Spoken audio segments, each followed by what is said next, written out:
Artists contributing to this book have been inspired by many of the interesting and historic places on the White Knight Studio Trail. The authors of this chapter, Evelyn Williams and Dennis Wood, would like to take you on a tour to see a selection of them along and around Southern Hill. We start with a very popular photograph of the original Widley Pump. From there, the tour leads us to the Georgian buildings of Widley Villa and the terrace known by many as Widley Crescent. The original villa and terrace were built in the 1820s. One of the notable residents was Joseph Huntley, who was the founder of Huntley's Biscuits in London Street in 1822. Across the road we can see the lofty spire of the Grade 2 star listed Christ Church that is prominent in many parts of the town and beyond. It was designed by Henry Woodyer and consecrated in 1862. The spire and a south aisle were added in 1874. One of the outstanding features is the unusual lacery screen that acts like a veil over the chancel at the east end, the only one known in this country. The church's main doors are shown on a quilted square by Sue Harmsworth of the Kennet Quilters on page 28. Round the corner from the church is the old vicarage, an Alfred Waterhouse design built in 1871. Hillingdon is a brick manufacturer's showreel, a magnificent display of grey, red and moulded brickwork, with winged dragons and other finials on the roof. It was built for William Poulton, a local brickworks owner, who lived there when Mayor of Reading at the end of the 19th century. It has been a hotel for many years. Italian-style Sutherlands on the north side of Christchurch Road dated from the 1870s and was home to William Silver Data. The name has been retained in a modern house that occupies part of the same plot. In the 1880s, Arthur Warwick Sutton of Sutton Seas lived in the house, conveniently close to the much grander Sintra Lodge where he had grown up. The name Sintra is thought to come from Sintra in Portugal, famous for its extravagant architecture. After Martin Hope Sutton died in 1901, Sintra Lodge was used by the Abbey School, the University of Reading and the Ministry of Labour and National Service, before sadly being demolished in the 1950s. However, the name still lives on in Sintra Park, given to Reading Borough Council in 1957. The Mount was built in the 1870s, originally for Huntley and Palmer's clerks, foremen and managers. A set of stylish houses formed in a square with central terraces, the gaunt bricks with paler brick banding and the use of Caithness flagstone for curbs makes this a distinctive area of Reading. The brickwork is the inspiration for the 8th panel in the Kennet Quilters patchwork on page 28.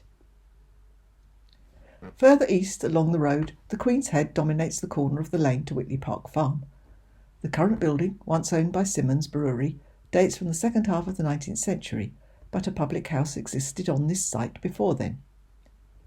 Across the road, approaching Christchurch Green, there are 3 late 18th century Grade 2 listed properties. The Green, together with the parade of shops that was constructed on the south side of Christchurch Road in the early 20th century, is the spiritual heart of the area. The scene is depicted in Jenny Halstead's painting on page 5. We now go down Redlands Road to where we find the distinctive Waterhouse design former home of Alfred Palmer, built in 1880, which he named Easthorpe. In 1911, he leased the house to the University College, forerunner to the University of Reading, after having a large extension built for women students.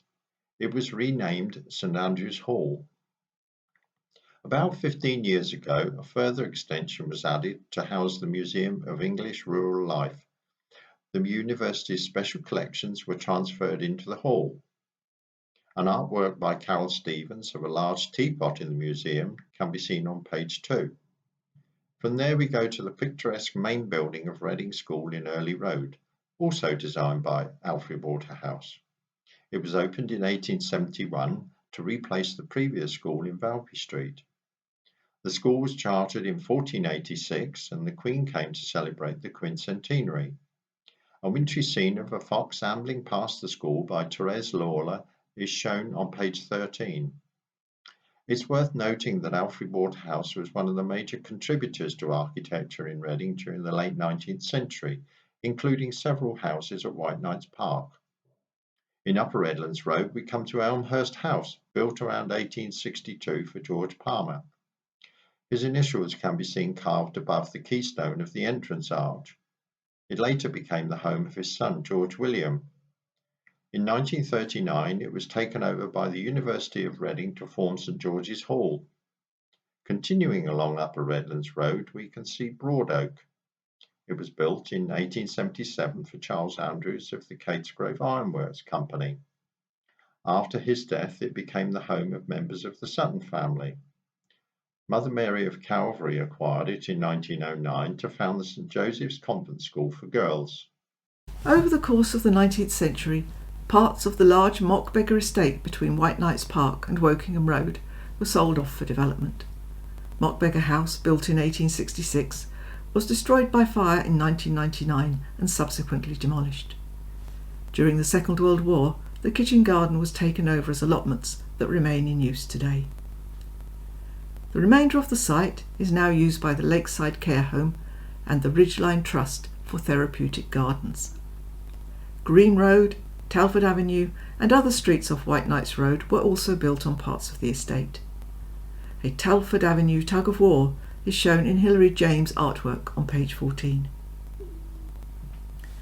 Maybe this video has stimulated your interest in the many Victorian and older buildings in our area and encouraged you to look more closely at them as you pass by. You might also like to watch the video about the White Knights Park estate.